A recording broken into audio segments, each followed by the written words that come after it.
Mari kita sama-sama tundukkan kepala berdoa, mengakhiri penyampaian pemaparan firman Tuhan yang lugas memberkati kita semua. Kami bersyukur Tuhan, di dalam pertemuan Kongres Sinode yang ke-8 ini, secara khusus hamba-Mu sudah menyampaikan kebenaran firman Tuhan yang boleh memberkati setiap kami, yang boleh membekali setiap kami. Mungkin bagi kami sudah banyak gereja-gereja yang sudah maju, sudah berkembang. Namun ada beberapa gereja mungkin belum berkembang secara teknologi. Kami tidak merasa terbelakang, merasa terpojok, tapi kami mau belajar untuk bertumbuh. Kami mau belajar terus untuk maju, belajar dari gereja-gereja lain yang semuanya boleh mendatangkan kebaikan bagi tata layan di gereja masing-masing. Berkati hamba-Mu Bapak Ketua Sinode yang sudah memaparkan, sudah memberkati kami lewat firman Tuhan. Biar Tuhan terus memberikan kekuatan, Tuhan menopang, Tuhan mendukung, Tuhan melindungi seluruh keluarga, seluruh pelayanannya, bahkan kami seluruh gereja-gereja yang ada di seluruh Indonesia. Tuhan juga menyertai dan Tuhan memberkati. Hanya di dalam nama Tuhan Yesus kami berdoa. Amin.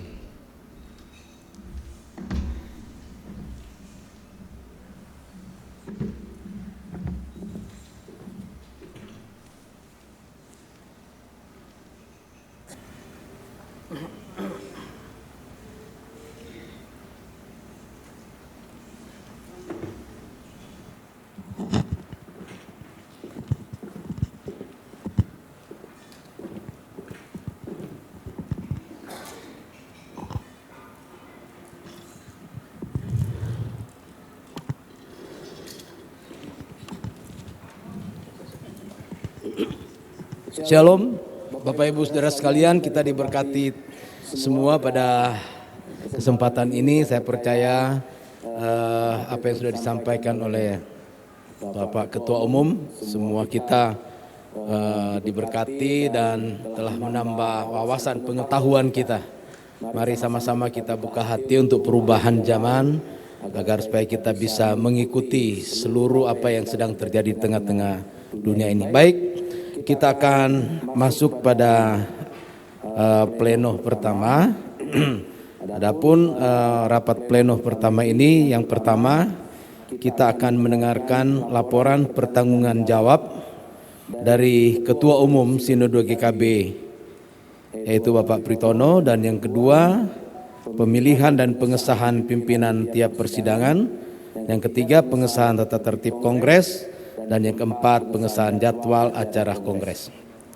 Baik, waktu pertama kami mempersilakan Bapak Ketua Umum Pak Pritono untuk memberikan laporan pertanggungan jawab.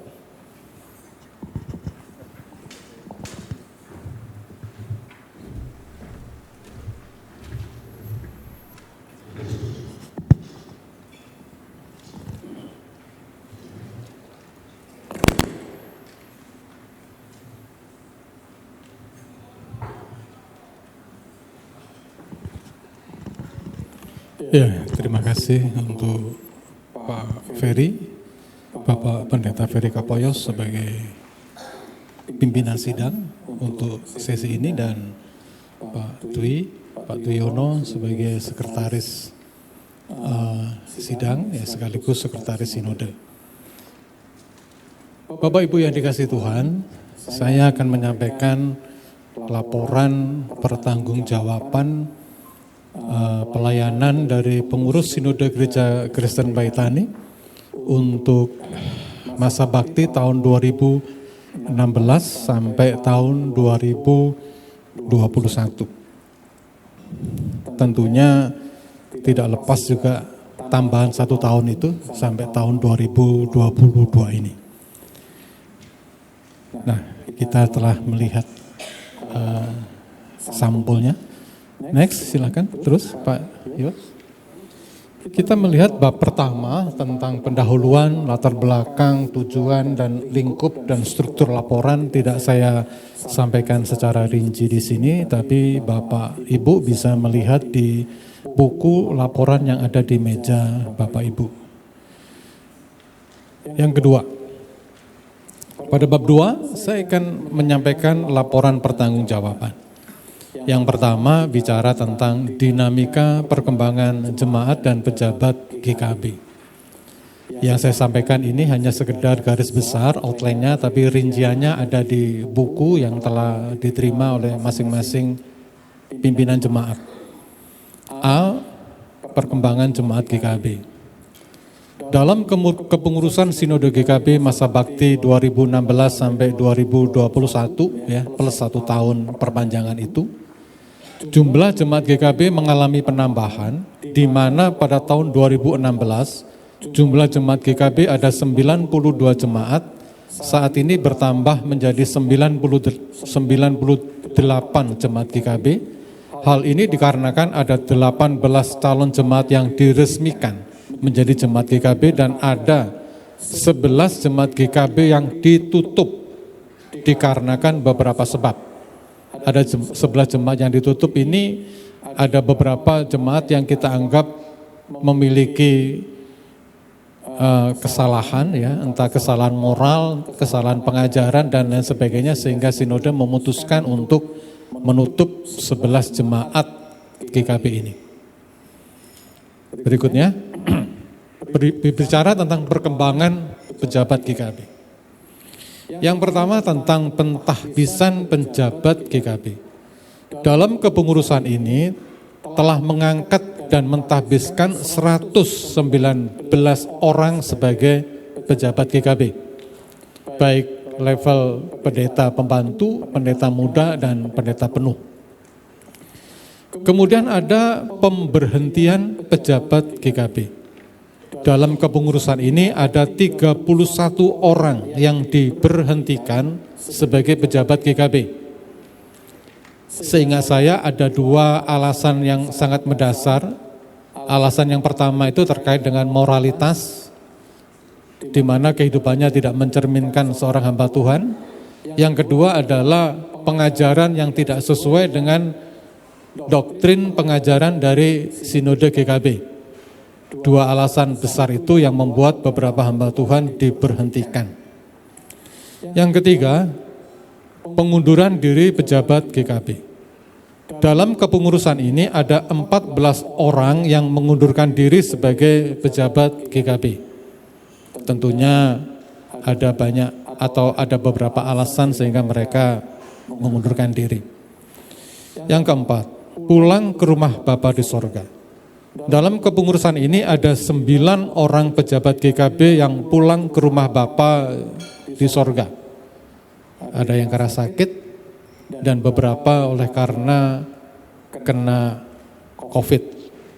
Salah satunya yang sangat kita kenal ya, Sekretaris Umum Sinode GKB Bapak Pendeta Puji Lestari yang telah pulang ke rumah Bapa oleh karena COVID di awal-awal pandemi ini berjalan. Tapi puji Tuhan ada beberapa yang juga sembuh dari COVID ini. Terus, dengan demikian Bapak Ibu, jumlah pejabat Sinode GKB sampai dengan saat ini berjumlah 247 orang, yakni pendeta 90 orang, pendeta muda 88 orang, pendeta pembantu 69 orang. Mengingat jumlah jemaat kita yang 94 jemaat, berarti kalau pendeta 90 orang ini ada sekitar 5 sampai 10 jemaat yang gembala sidangnya belum pendeta. Itu mungkin tugas kepengurusan berikutnya untuk mentahbiskan mereka, para gembala ini menjadi pendeta. Yang kedua, bicara tentang tata kerja dan pelayanan. A, bicara tentang pendewasaan jemaat GKB. Dalam kepengurusan ini telah meresmikan dan mendewasakan 18 calon jemaat GKB sebagai jemaat GKB yang mandiri dan otonom.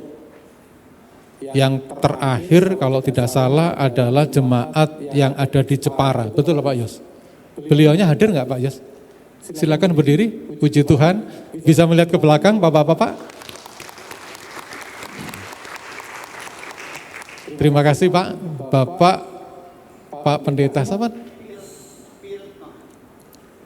Iya, itu nanti tanya sendiri lah ya.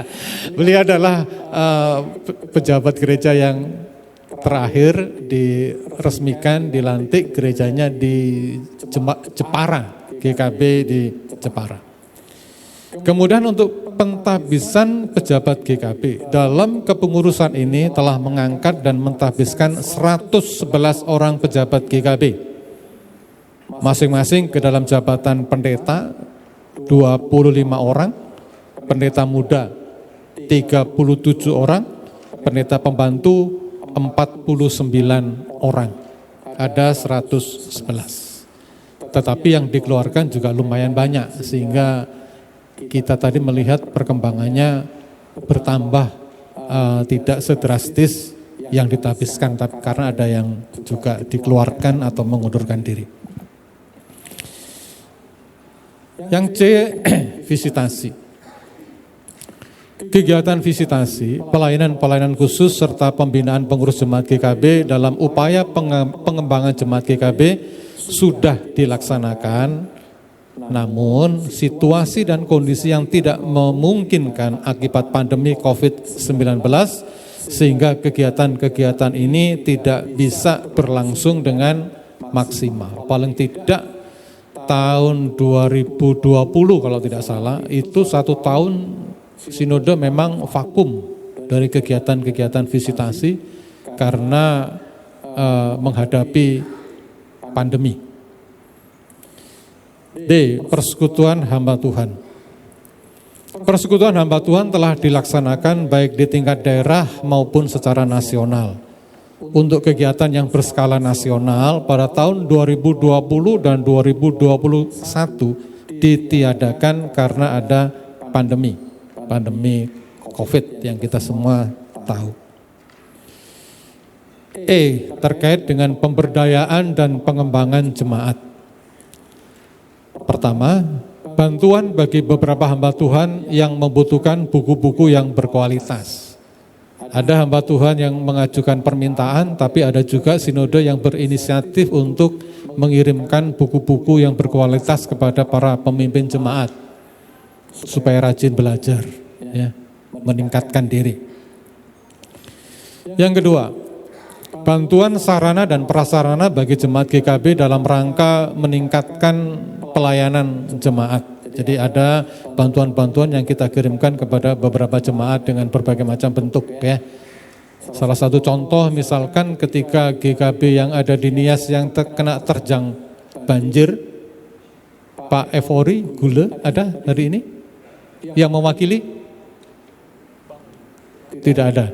Itu gerejanya yang terhantam banjir, sinode juga berkontribusi untuk memberikan bantuan. Dan sekarang masih dalam proses finishing kalau tidak salah. Betul ya Pak Pius ya? Masih dalam proses pembangunan ya. Yang ketiga, menerbitkan buku dasar-dasar pengajaran GKB untuk meningkatkan kualitas pemahaman Alkitab bagi para pejabat dan jemaat GKB. Keprihatinan kita pada beberapa masa yang lalu adalah ketika tidak ada dasar-dasar pengajaran GKB ini, ada beberapa jemaat yang kemudian mengajarkan kebenaran Alkitab berbagai versi menurut pemikiran mereka sendiri. Sehingga kita anggap ajaran-ajaran itu tidak sesuai secara Alkitab, kita berikan teguran dan lain sebagainya. Yang tidak bisa ditegur ya dikeluarkan. Maka berangkat dari berbagai polemik situasi seperti ini, maka sinode memutuskan untuk menerbitkan dasar-dasar pengajaran GKB. Dan kita tahu Bapak-bapak bahwa dasar-dasar pengajaran GKB ini sifatnya adalah biblical, dalam perspektif biblical, bukan dalam perspektif aliran teologi tertentu. Ya, bukan teologi Arminian, Calvin, Holiness atau apapun, tapi berangkat dari pemahaman yang biblical, pokok-pokoknya. Keempat, mengadakan pelatihan dan pembinaan terkait dengan dasar-dasar pengajaran GKB yang dilaksanakan per daerah. Pilot project dari pelatihan ini kemarin dilaksanakan, Sinode mengutus Bapak Pendeta Pius dan Bapak Pendeta Yosua untuk mengadakan pelatihan di Kalimantan Tengah. Betul ya Pak Bambang Bahan ya? Si puji Tuhan. Kita pengen umpan balik. Kira-kira Pak Bambang, dari pelatihan itu ada sesuatu yang positif atau sia-sia Pak? Positif ya. Kalau nggak positif kan kasihan yang sudah menyusun, yang jauh-jauh dari Nias, ya kan? Jauh-jauh dari Gunung Sitoli, satunya jauh-jauh dari Semarang pergi ke Palangkaraya, nggak positif ya. Kalau kita cari Ya, ya kebangetan lah. Yang F, Sinode mengadakan Kongres ke-8 Sinode GKB yang hari ini kita lakukan bersama di tempat ini, dan yang ditunjuk sebagai tuan rumah adalah BPD Jawa Timur. Kita akan ketemu lagi tahun depan dalam acara rehat. Nanti bisa diputuskan daerah mana yang akan menjadi tuan rumah. Kalau saya sih usul ya Kalimantan Tengah lah yang jadi tuan rumah. Gimana nih? Ketua itu ya? Ketua daerah Pak Kalimantan Tengah mana Pak Nyai Saha? Ah itu, udah angkat tangan nih. Siapa ya? Puji Tuhan. Sekalian jalan-jalan kita ketemu penangkaran orangutan di sana, gitu Pak ya. Ya, semoga tahun depan kita bisa ketemu dalam pertemuan yang seakrab hari ini. Yang ketiga, bicara mengenai organisasi. Yang pertama, rapat kerja pengurus Sinode GKB. Pada tanggal 13-14 Februari tahun 2017, rapat kerja Sinode atau Rakernas telah kita adakan bertempat di Hotel Laxton, Yogyakarta. Ya, mungkin bagi beberapa teman masih ingat ya, tahun 2017. Pasti sudah lahir semua kan? Ya. Kemudian pada tanggal 14-15 November 2017, Rakernas Pengurus Sinode bertempat di Kuala Lumpur, Malaysia. Tepuk tangan lah ya, udah go internasional kok. Ya, jadi kita pernah mengadakan Rakernas di situ. Kemudian tanggal 10 Oktober 2018 bertempat di Hotel Panorama Lembang, Jawa Barat. Tahun 2019 tidak ada pertemuan karena pandemi, itu ganas-ganasnya COVID ya, tahun 2019. Tahun 2020 sampai dengan 2020 rapat koordinasi pengurus Sinode GKB dengan para ketua BPD itu diselenggarakan secara virtual tiap hari Senin pertama setiap bulan. Jadi saudara bisa bayangkan betapa pentingnya teknologi ini, karena dengan adanya teknologi ini rapat pengurus sinode dengan para ketua BPD bisa dilaksanakan setiap bulan sekali. Yang dimotori pemrakasannya Bapak Dwiono. Tepuk tangan buat Pak Dwi ya, yang selalu berjerih lelah untuk men-setting acara ini. Yang berikut, rapat rutin Badan Pengurus Harian Sinode GKB dilaksanakan pada setiap hari Senin, tiap minggu. Yang berikut, kelengkapan dan atribut pelayanan. Ini yang sudah dikerjakan oleh Sinode, menerbitkan panduan tata ibadah. Saudara, namanya panduan itu adalah kalau Anda membutuhkan, kalau Anda sudah memiliki tata ibadah sendiri di gereja, tidak apa-apa, silahkan. Tapi bagi yang bertanya, apakah ada panduan? Jawabannya adalah ada. Bagi yang belum mendapatkan, bisa berhubungan dengan Sekretariat Sinode untuk minta ya panduan tata ibadah. terkait misalkan pelayanan baptisan, pemberkatan, pemakaman, dan lain sebagainya. Kita juga telah menerbitkan dasar-dasar pengajaran GKB. Kemudian dalam periode ini juga telah dikeluarkan stola. Ada 2 model, ada yang tebal ya untuk acara-acara resmi, dan ada yang agak sedikit compact gitu ya untuk ibadah mingguan. Dan dalam kesempatan hari ini saya ingin sampaikan kepada seluruh hamba Tuhan GKB, yang berhak menggunakan stola itu hanyalah pejabat gereja yang sudah ditahbiskan. Jadi yang WL, yang bukan pejabat gereja, seyogjanya tidak menggunakan stola. Tapi kalau kepingin Pak, ya belikan selendang. Kan begitu. Nggak apa-apa. Kalau bisa selendangnya kasih gambar fotonya gembala sidangnya. Kan lebih bagus gitu ya. Ya. Ya, ketua sinode yang baru nanti ya, fotonya ditaruh di sekolah. Boleh itu, usul yang bagus. Ya. Oke, yang berikut tentang sekretariat.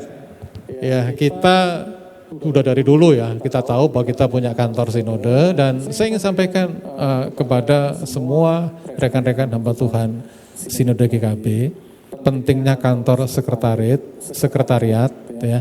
Salah satu persyaratan bahwa sinode itu dianggap kredibel oleh Kemenak, salah satu persyaratan, sinode itu harus memiliki kantor sekretariat.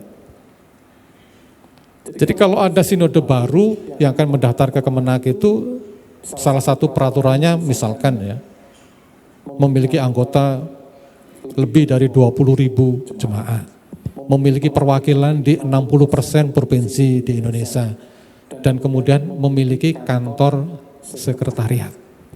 Sinode kita, semua persyaratan itu telah memenuhi.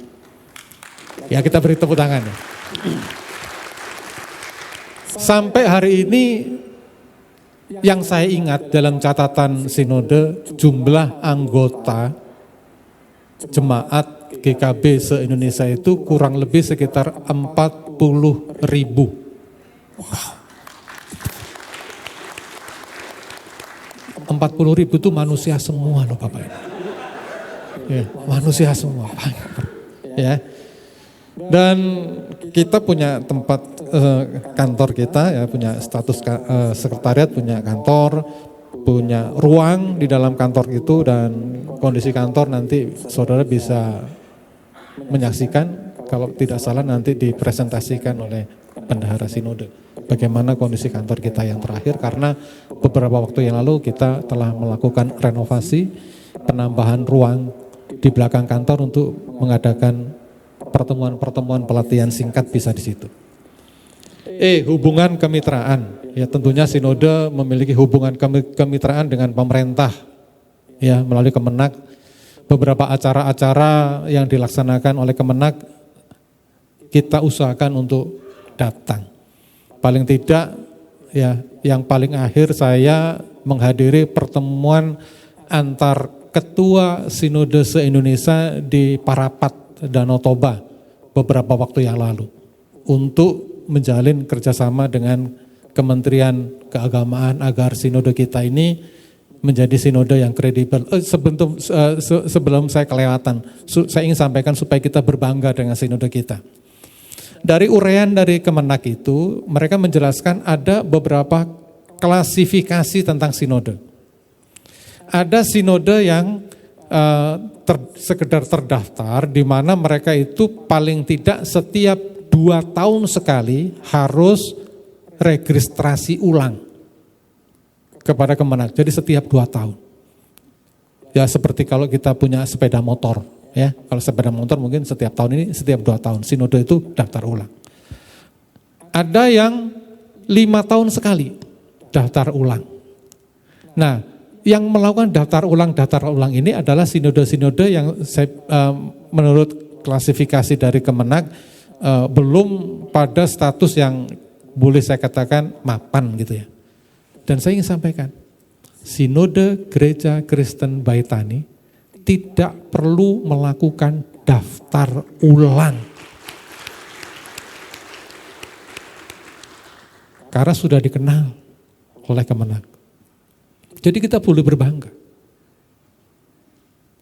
Yang kedua, ada 2 jenis sinode. Satu sinode berskala nasional dan satu sinode berskala kedaerahan. Sinode yang berskala kedaerahan itu geraknya hanya berlaku di provinsi tertentu. Dan seperti yang saya sampaikan, Sinode Gereja Kristen Baitani masuk dalam klasifikasi sinode nasional. Jadi boleh bergerak dari Sabang sampai Merauke. Hubungan kemitraan yang kedua tentunya dengan Lembaga Kristen Aras Nasional, dan dalam hal ini kita masuk dalam wadah PGLII. Dan setiap Kongres Nasional PGLII, Sinode pasti mengirimkan utusannya. Bahkan beberapa waktu yang lalu PGI, waktu beliau ada di Malang, juga memberikan tawaran kira-kira bersedia nggak masuk ke PGI. Saya pikir itu PR dari kepengurusan yang berikutnya. Apakah kita perlu masuk di PGI dan juga PGLI. Dan masuk ke organisasi itu tentunya terkait dengan biaya iuran bulanan, Bapak. Kalau Bapak Ibu ngomong setuju Pak kita masuk PGI, konsekuensinya rajin kasih persembahan dong. Ngotot pengen masuk PGI ya, persembahannya 2 tahun sekali. Kan bikin malu. Semangatnya aja gede, haleluya. Begitu bicara iuran, haleluya. Ya kan? Oh Yesus. Yang terakhir tentang keuangan.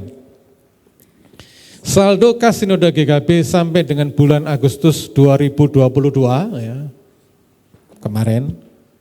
Kalau kepingin update sampai per hari ini tanya ke bendahara umum. Saldonya adalah sebagai berikut. Kas operasional 60.800.492.74 sen. Tepuk tangan dulu lah sama Tuhan ya, 60 juta. Ya, hitung-hitung kalau mau kasih pesangon ketua umum bisa itu. Oke, yang berikut, kas pembangunan ini. Kas pembangunan. Setelah melakukan renovasi kantor yang menghabiskan biaya, saya lupa ini Pak Amos yang tahu, berapa Pak Amos pembangunan terakhir itu Pak? Sekitar 200 juta ya Pak Amos ya? Ya kurang lebih sekitar 200 juta lah. Sekarang ada saldo 3.105.756.20 sen. Tapi belum tuntas loh Bapak-bapak dan Ibu-ibu pembangunannya ya. Ini kan pembangunan tahap pertama. Jadi ada program-program selanjutnya. Kemudian ada kas retreat ya tersimpan 800.018.799.000. Kas misi, nah ini yang biasa diutus oleh Sinode untuk keluyuran ya, ke Kendari lah ya, ke Tahuna ya, Pak Pius ya ke perbatasan Filipina sana ya, bisa pulang itu Pak. Gak pulang Putri Siam marah-marah kemana? Kemana itu Pak? Melowani dan sebagainya itu. Nah setelah digunakan operasional berbagai kegiatan itu, kas misi ada saldo 32.800.588.000. Ini mungkin bisa digunakan untuk kunjungan ke Tapos, apa Pak Bambang? Tumbang Topus. Ayo siapa yang berani ke sana? Sekedar informasi sedikit. Tumbang Topus itu dari Palangkaraya ke Tumbang Topus memakan waktu sekitar 4 hari. Betul ya? 4 hari berangkat melewati hutan, lewat sungai. Kalau beruntung ya tidak ketemu buaya. Tapi kalau agak sedikit sial bisa ketemu buaya. Sehingga PP itu paling tidak 4 hari ya. Betul ya? 8 hari. 8 hari. Dengan 1 kali perjalanan, kalau waktu itu saya dengar katanya sekitar biaya perjalanannya 5 juta sekali berangkat, PP 10 juta, 1 orang. Persoalannya bukan biayanya saudara, berani enggak?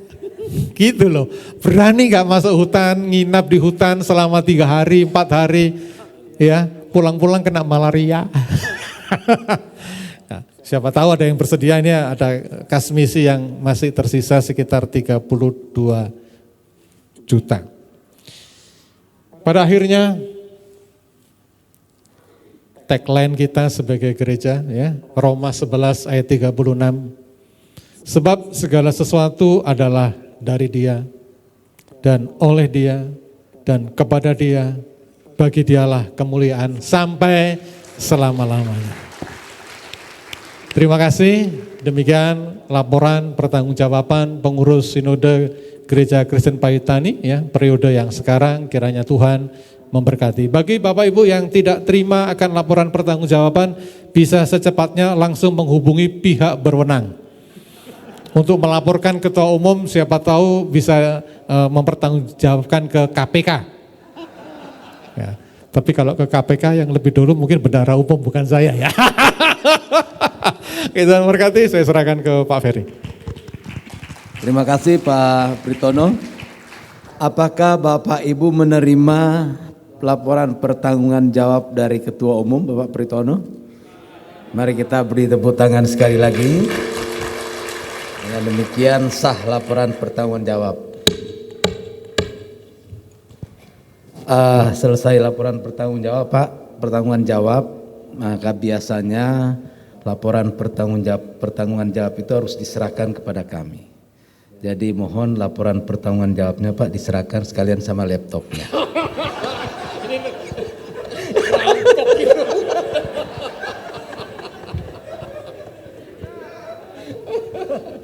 Baik Pak, terima kasih banyak. Tuhan Yesus memberkati. Sebentar, yang dokumentasi kan mau difoto biar kelihatan. Daripada laptop kertas saja sebagai simbol. Ini Pak bukunya. Oh iya.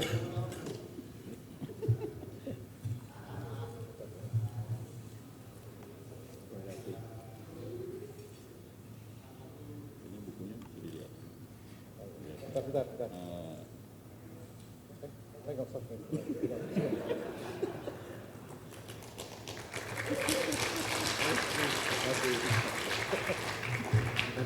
Dulu ya.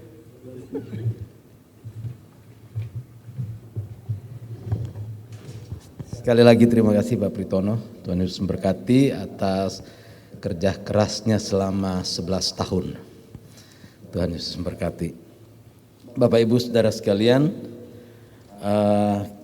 setelah laporan pertanggungan jawab, kita akan masuk kepada pemilihan dan pengesahan pimpinan setiap sidang.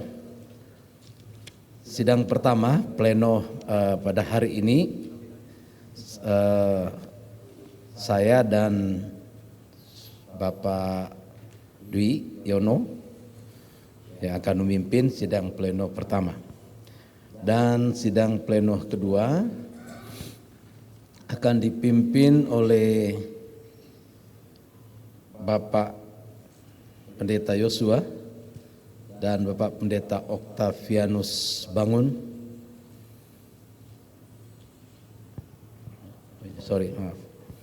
Sidang pleno kedua akan dipimpin oleh Bapak Pendeta Draha dan Bapak Pendeta Bambang Bahan. Bahannya sudah jadi.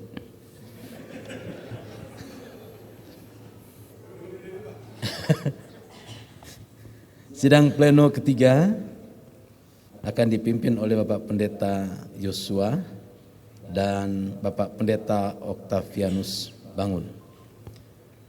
Sidang pleno keempat yaitu pemilihan ketua umum periode masa bakti tahun 2022-2027 akan dipimpin oleh Bapak Pendeta Andreas Sustono dan Bapak Pendeta Theophilus Hendra.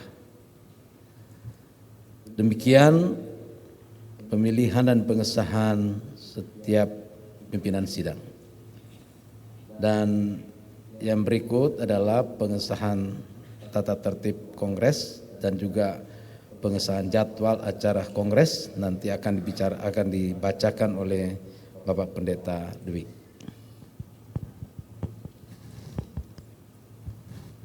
Terima kasih kepada Bapak Pendeta Ferry Kapoyos. Bapak Ibu, para peserta Kongres yang saya hormati, di dalam tata tertib Kongres ada tata tertib umum dan tata tertib persidangan. Dalam tata tertib umum, yang pertama, kita harus menjaga kerapian, kebersihan, dan ketenangan. Meninggalkan lokasi Kongres harap seizin panitia penyelenggara.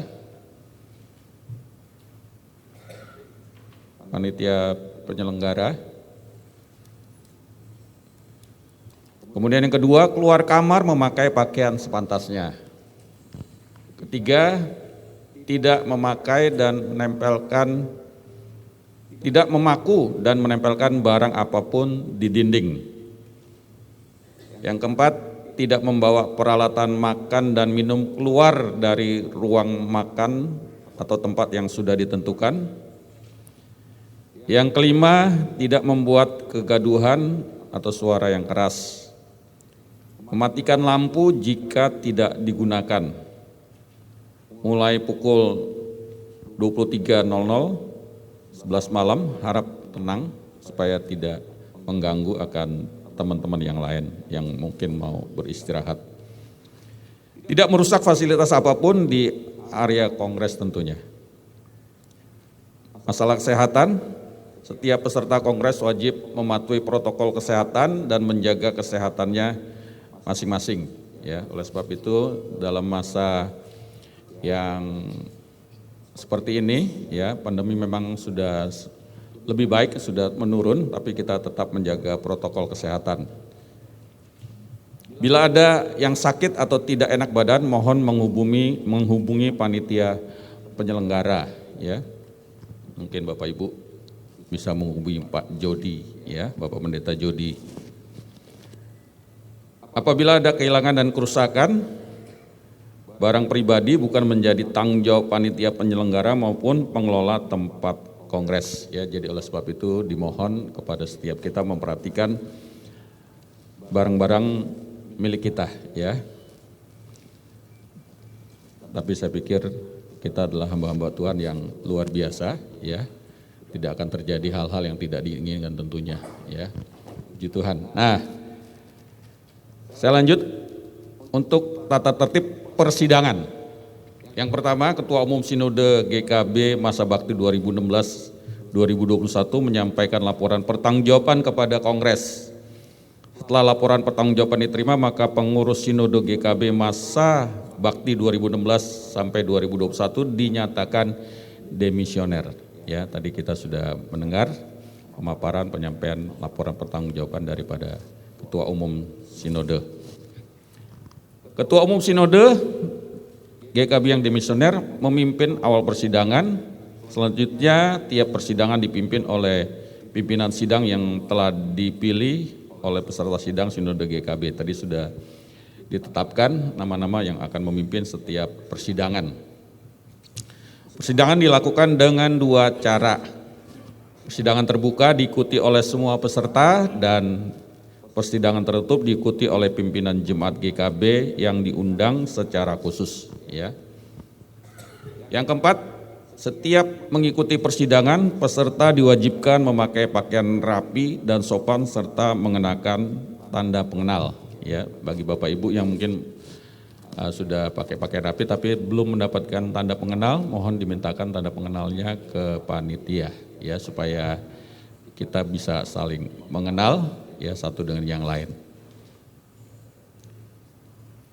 Setiap mengikuti persidangan peserta wajib menandatangani daftar hadir yang disediakan oleh panitia penyelenggara.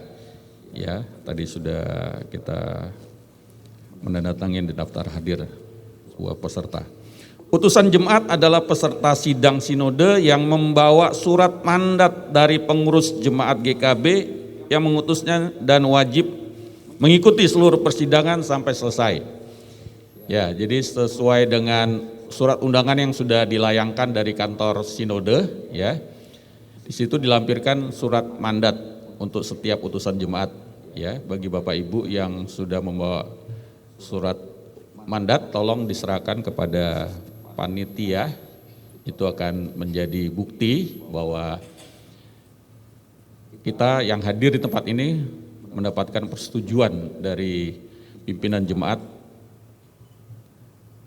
kita mengikuti kongres ini. Bagi yang belum, mungkin nanti akan disediakan formulir yang ada formulir kosong bisa diisi, ya, setelah acara ini nanti bisa dimintakan kepada sekretariat, ada Mas Nathan di belakang untuk Bapak Ibu yang belum mengisi surat mandat bisa disampaikan.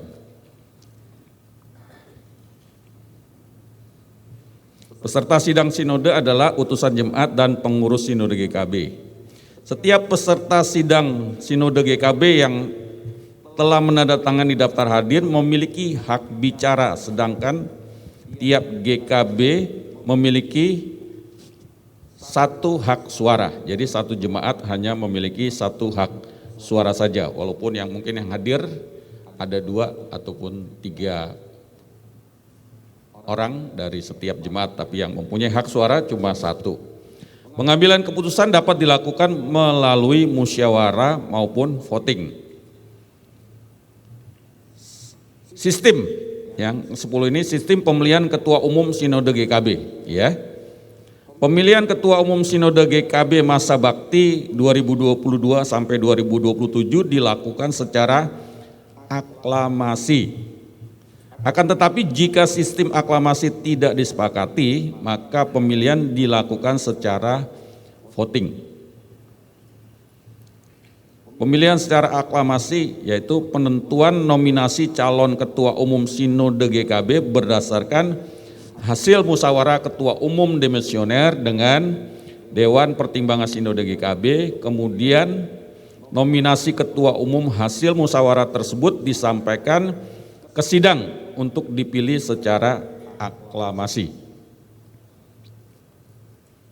Kemudian pemilihan secara voting, yang pertama penentuan ketua umum sinode GKB didasarkan pada perolehan suara sebesar 50% plus 1 dari jumlah peserta sidang sinode GKB yang memiliki hak suara. Kedua, jika pada pemungutan suara pertama belum ada yang memperoleh suara seperti ketentuan pada poin 1, yakni 50% plus 1, maka diadakan pemungutan suara kedua. Jika pada pemungutan suara kedua jumlah perolehan suara masih tetap sama, maka akan dibuang undi yang didahului dengan doa untuk menentukan ketua umum sinode GKB. Ya, diharapkan kita dalam kongres kali ini, ya, penentuan pemilihan ketua umum adalah berdasarkan aklamasi tentunya, ya. Sebagaimana saya pikir kebiasaan yang sudah sebelum-sebelumnya, ya, dalam pemilihan ketua umum sinode. Yang ke-11, setiap penyampaian pendapat dalam persidangan peserta wajib minta izin terlebih dahulu kepada pimpinan sidang. Pimpinan sidang memberikan kesempatan berbicara menurut urutan permintaan yang masuk. 13, peserta yang sedang menyampaikan pendapatnya tidak boleh diganggu atau diatur oleh peserta yang lain. 14, pimpinan sidang berhak menghentikan penyampaian pendapat oleh peserta sidang yang menyimpang dari pokok yang sedang dibicarakan. Selanjutnya yang ke-15, jika dianggap perlu, pimpinan sidang dapat dan berwenang menunda persidangan setelah terlebih dahulu dipertimbangkan dengan pengurus sinode GKB demisioner dengan waktu tidak lebih dari 10 menit. 16, sebelum persidangan ditutup, hasil usulan dan kesimpulan tiap persidangan dibacakan lagi untuk disahkan oleh sidang. Bila dirasa perlu, sidang dapat menetapkan suatu panitia naskah di bawah sekretariat demisioner untuk menyusun naskah redaksi hasil persidangan. Dan yang terakhir, tata tertib ini wajib ditaati dan dilaksanakan dengan penuh tanggung jawab oleh peserta sidang Sinode GKB. Demikian, saya kembalikan kepada Pak Ferry.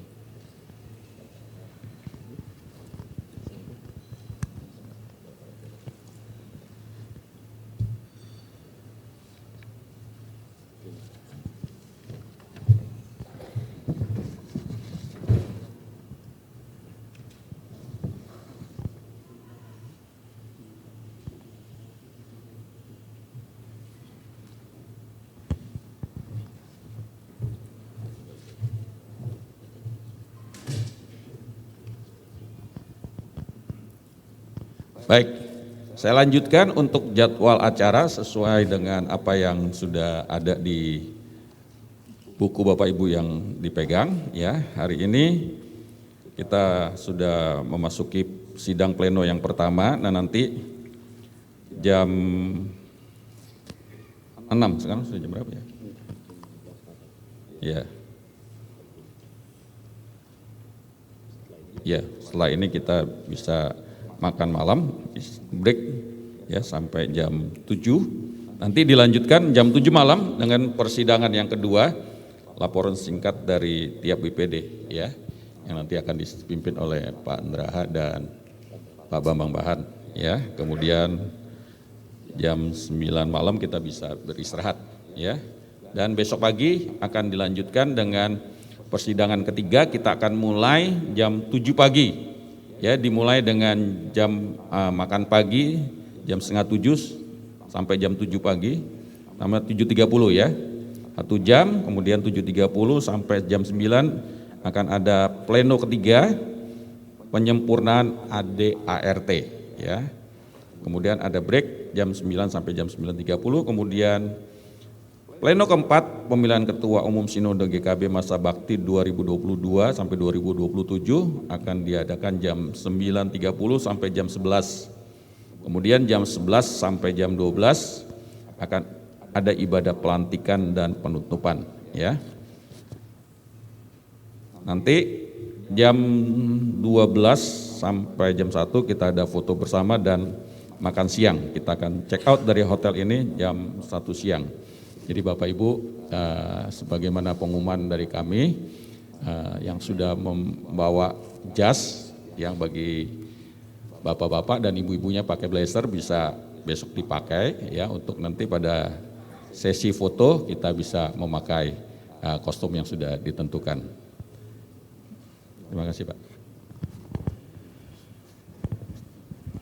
Ada pertanyaan kira-kira? Ada waktu sebentar, ada pertanyaan? Sebelum saya ketok palunya, mengesahkan semua acara kita. Ada? Saya hitung sampai 3, kalau nggak ada, kita sahkan semua acara kita ya. Ada? 1, 2, 3, nggak ada. Oke, mari beri kemuliaan bagi Tuhan. Tuhan Yesus memberkati kita semua. Nanti sebentar jam 6 kita akan makan malam. Tuhan berkati.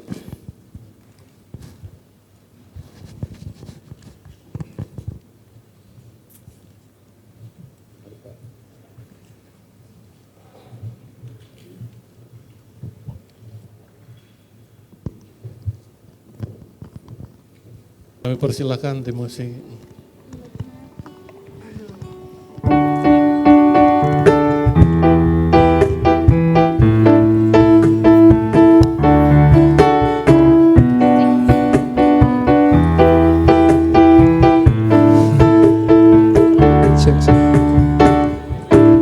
Sungguhlah hidupku telah ditebus oleh kuasa darah yang kudus. Sekarang hidupku bukan milikku lagi. Apapun yang Tuhan mau lakukan, apapun yang Tuhan mau izinkan, asalkan Tuhan ku senang, semua ku relakan, namanya dimuliakan. Suka-sukamu Tuhan, suka-sukamu Tuhan, suka-sukamu Tuhan, suka-sukamu Tuhan, suka-sukamu Tuhan, suka-sukamu Tuhan, suka-sukamu Tuhan, suka-sukamu Tuhan, suka-sukamu. Hidupku telah ditebus oleh kuasa darah yang kudus. Sekarang hidupku bukan milikku lagi.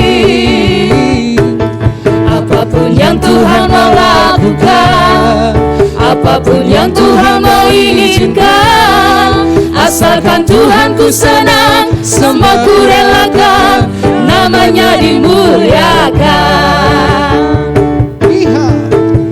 Suka-sukamu Tuhan, suka-sukamu Tuhan, suka-sukamu Tuhan, suka-sukamu Tuhan, suka-sukamu Tuhan, suka-sukamu Tuhan, suka-sukamu Tuhan, suka-sukamu Tuhan.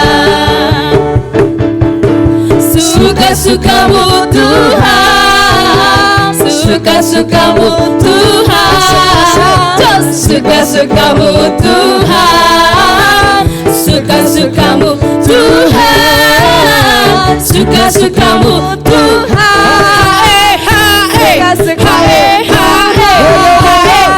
suka-sukamu Tuhan, suka-sukamu Tuhan, suka-sukamu Tuhan, suka-sukamu Tuhan.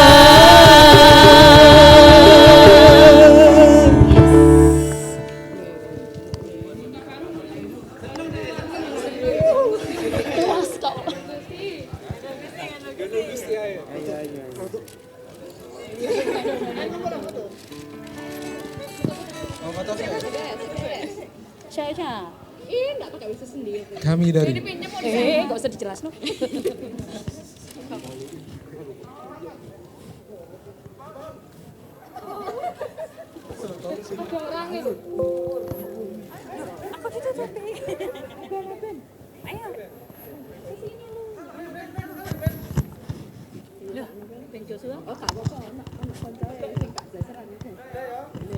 Pak Dwi gak dia siapa Pak Dwi?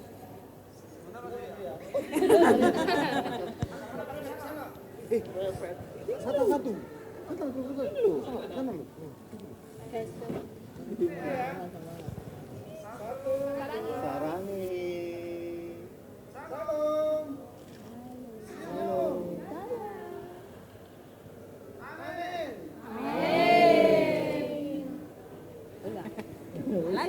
Lagu kedua.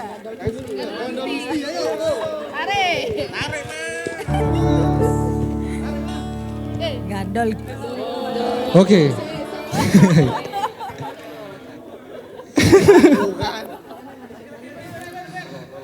Tambah ya. Ayo Pak Dewi. Sekalian. Aku ya gitu. Aku nak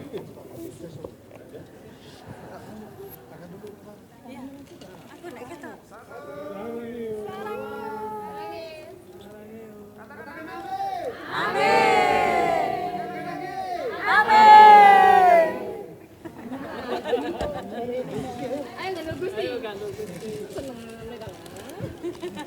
Siapkan.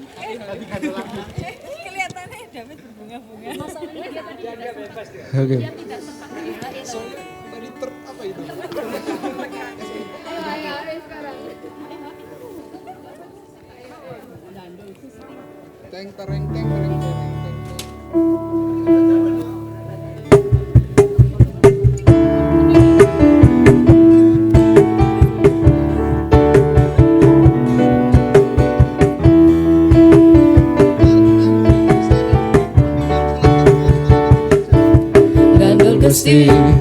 Gandol Gusti, gandol Gusti. Saben dino rino wengi gandol Gusti. Gusti, gandol Gusti, gandol Gusti. Saben dina rina wengi gandol Gusti. Kula abang percaya ora bakal cilaka, nanging uripku mulya selaminya. Atiku ayam tentrem, atiku saya seneng, saben dina kurangke gandol Gusti.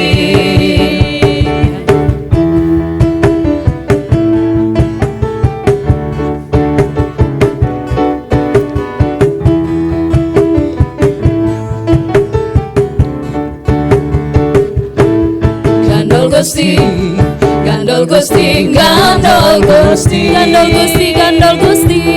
Saben dina rina wengi gandol Gusti, gandol Gusti, gandol Gusti.